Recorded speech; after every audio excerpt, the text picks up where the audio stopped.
We are in the midst of a quiet revolution in the treatment of major depressive disorder. For decades, the research into depression focused on the monoamine hypothesis, colloquially chemical imbalance. The idea is that there are certain monoamine neurotransmitters, serotonin, dopamine, norepinephrine, and by changing that mix pharmacologically, we improve depression. And to some extent, that works. That's how the most common antidepressants, selective serotonin reuptake inhibitors, work. But SSRIs don't work quickly. They can take weeks, even months, to have a real effect. And with severe depression, time is of the essence. What's more, SSRIs don't work for everyone. Studies suggest around 30 to 50% of patients with major depressive disorder do not get adequate control of symptoms from those drugs. The brain is incredibly complex, though, and there is more to individual psychic experience than the levels of various neurotransmitters. The revolution in thinking on depression centers around another potential pathway, the glutamate system, and the agents that modulate that system are worlds away from the SSRIs. You've heard of them, of course. They're agents like ketamine, psilocybin, and now nitrous oxide.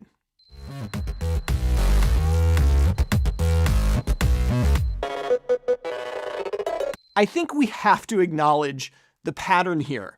The most effective new agents for depression in recent years are all potential drugs of abuse. And we should realize that there are two possible reasons for this. One is that the subjective effects of these drugs are, well, pleasant.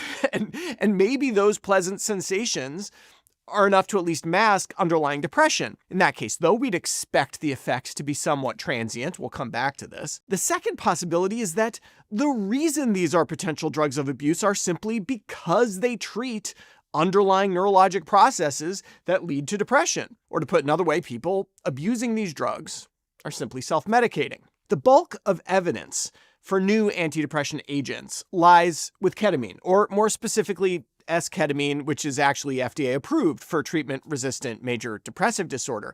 Ketamine is an NMDA receptor antagonist, which modulates neural signaling through the glutamate pathway.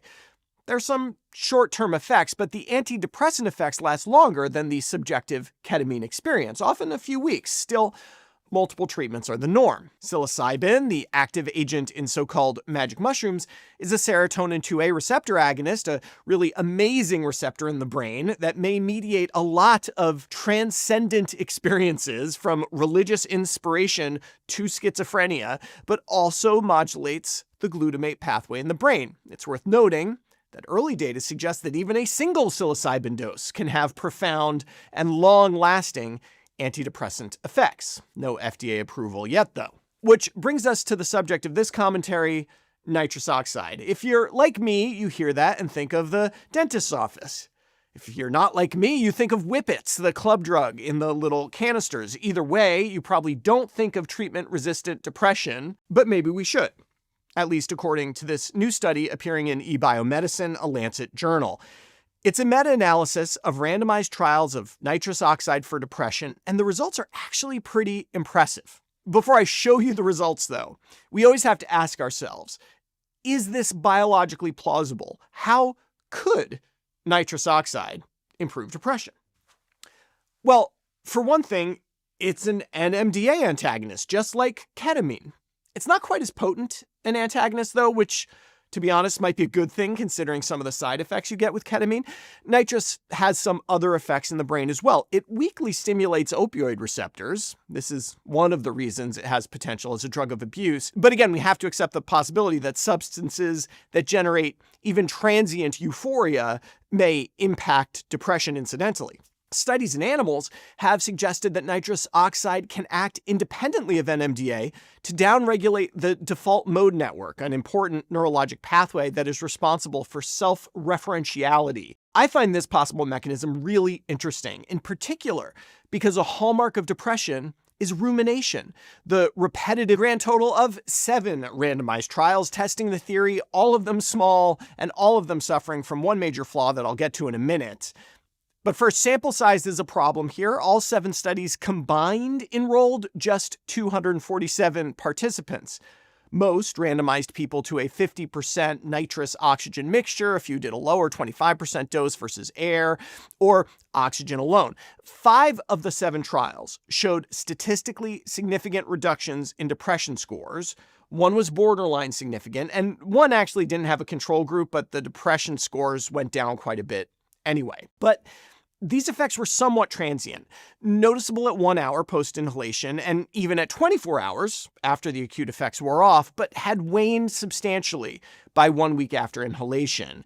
Like ketamine, the effects of nitrous appear somewhat short-lived. Data on repeating dosing is forthcoming in some future trials, at least. I mentioned that there was a big problem with these studies, though, and to be honest, the studies of ketamine and psilocybin suffer from the same problem.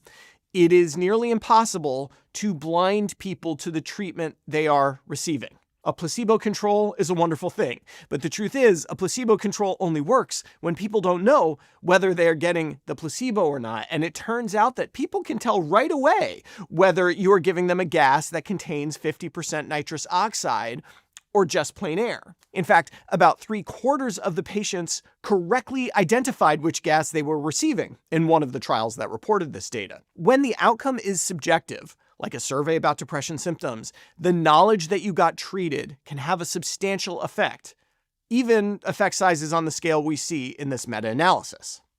Now, some of you may be thinking, so what?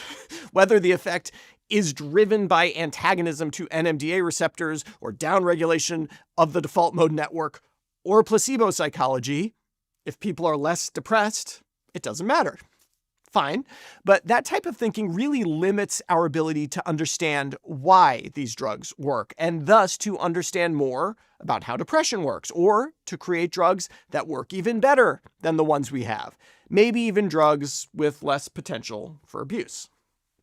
I think there is a way to do these studies that maintains blinding, but it's not exactly easy. I think what you would do is put people under anesthesia first, then administer the gas. Bit of propofol keeps you knocked out, get some nitrous versus regular air for a while, wake up. I'm pretty sure we'd have adequate blinding then, but I'm not going to pretend this is an easy study to enroll. Still, the field may need to start moving in this direction to finally address the elephant in the room, that some of the medications with the best potential to truly impact major depressive disorder are also sort of fun to take. I'll end on a warning. Yes, there are ways to get nitrous oxide outside of a doctor's or dentist's office. No, you should not take these data as evidence that self-treatment is a good idea. Nitrous really needs to be given in a monitored setting. It needs to be mixed with oxygen to prevent asphyxiation, and over time, it will lead to vitamin B12 depletion and megaloblastic anemia. I guess what I'm saying here is please don't abuse potential drugs of abuse. For Medscape, I'm Perry Wilson.